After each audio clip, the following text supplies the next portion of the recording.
जैसे आप पास होते हैं, आप इम्प्रूवमेंट देने आते हैं, 4 सब्जेक्ट का एग्ज़ाम्स नहीं देना आपको 4 सब्जेक्ट। आपको ऑल सब्जेक्ट्स का एग्ज़ाम देना पड़ेगा यहाँ पे, तब जाके वो वैलिड रहेगा। ऑल सब्जेक्ट्स का एज़ अ फ्रेश अप्लाई करना पड़ेगा। अगर आप एनआईएस के पब्लिक एग्ज़ाम्स में अप्लाई करते हैं, तो टीएम में ऑन टाइम आपको सबमिट करना है, जिसके इंटरनल मार्क्स आपको पूरे-पूरे मिल जाए और साथ में पीसीपी क्लासेस के भी डिटेल्स रखने हैं। ये टीएम में और आपका पीसीपी, ये बहुत ही ज़्यादा हेल्पफुल होता है। हाय गाइस, अगर आप एनआईएस में एडमिशन लेने वाले हैं तो इन 5 बातों का खास ध्यान देना है बिफोर टेकिंग एडमिशंस। अगर इन चीज़ों को फॉलो करते हैं तो आपका एडमिशन अप्रूव भी होगा और बिना किसी परेशानी का आप सही चीज़ चूज़ कर पाते हैं कि किस स्ट्रीम, किस ब्लॉक में आपको एडमिशन लेना चाहिए। ठीक है। बहुत सारे स्टूडेंट्स इस तरीके की गलतियाँ करते हैं कि उनका टीओसी नहीं करा पाते हैं या पास आउट है तो टीओसी के लिए डाल देते हैं।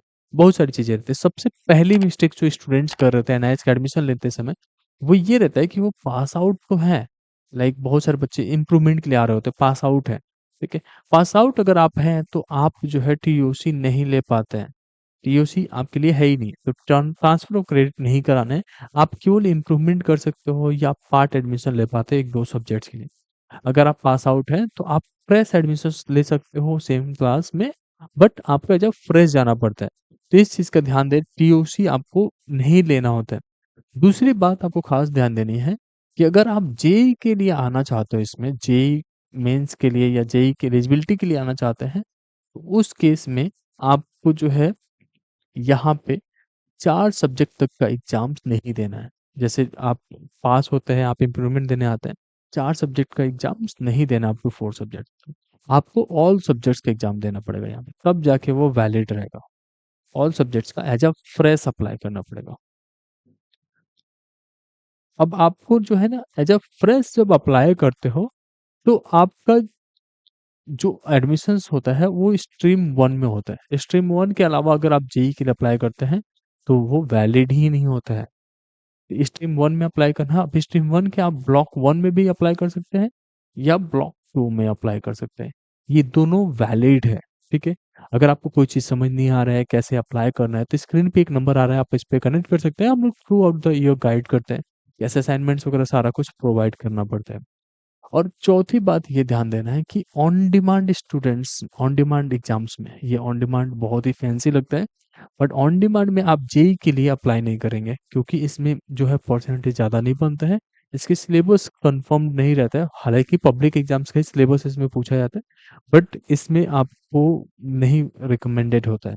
अगर आप जो है सीबीएसई में या किसी और बोर्ड में फेल हो गए थे, ठीक है, किसी बोर्ड में फेल हो गए थे आप, ठीक है, अब आप जो है अप्लाई करेंगे तो आप टीओसी वाली फैसिलिटीज़ को देख सकते हैं। इसके साथ-साथ आप ऑन डिमांड में भी अप्लाई कर सकते हैं। अगर आपके पास टाइम है तो आप पब्लिक एग्ज़ाम्स के लिए भी अप्लाई कर सकते हैं, ठीक है?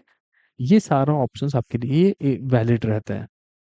अब जो स्टूडेंट्स के साथ प्रॉब्लम होते हैं कि वो किसी भी तरीके से एडमिशन तो लेते हैं, जाके ऑनलाइन एप्लीकेशन सबमिट करते हैं, बट प्रॉपर नहीं करते हैं तो वहाँ पे रिजेक्शन के चांसेस बढ़ जाते हैं, एडमिशन कंफर्म नहीं होता है और वो वेरिफिकेशन में ही रह जाता है, ठीक है? तो इस तरीके की गलती नहीं करनी है। बाकी आप अगर जेईई एस्पिरेंट हैं, तो आप लोग को ध्यान रखना है कि इसमें जो है 70% भी आपका आ जाता है, तो आप जेईई की एलिजिबिलिटी को कंप्लीट कर पाते हैं क्योंकि ये टॉप 20 परसेंटाइल में आ रहा होता है। और आपको एक बोनस टिप्स भी दे देता हूँ, अगर आप एनआईएस के पब्लिक एग्जाम्स में अप्लाई करते हैं तो टीएम में ऑन टाइम आपको सबमिट करना है, जिसके इंटरनल मार्क्स आपको पूरे-पूरे मिल जाए और साथ में पीसीपी क्लासेस के भी डिटेल्स रखने हैं। ये टीएम में और आपका पीसीपी, ये बहुत ही ज़्यादा हेल्पफुल होता है। ठीक है? बाकी अगर आप जो है ऑन डिमांड एग्ज़ाम्स में अप्लाई कर रहे हैं तो ये नेसेसरी नहीं रहता, आपको डायरेक्ट प्रैक्टिकल्स फाइल बनाना है और जाके एग्ज़ाम्स देके आ जाना होता है, बाकी थ्योरी एग्ज़ाम्स तो होता ही होता है। अब इसके सिलेबस वगैरह समझना बहुत ज़रूरी होता है, इसमें बुक्स जल्दी नहीं आता है, तो बुक्स के इंतज़ार नहीं करने, अपने खुद से सेल्फ स्टडी तैयार कर देना है, ठीक है? एडमिशन लेने के लिए बहुत ही बेसिक डॉक्यूमेंट देने पड़ते हैं और उसको देने के बाद से आपका एडमिशन हो जाता है। तो किसी भी तरीके का डाउट है तो स्क्रीन पे जो नंबर आ रहा है आप इस पे कनेक्ट कर सकते हैं। होप इन दैट आपको ये वीडियो हेल्पफुल लगा होगा। Thank you so much.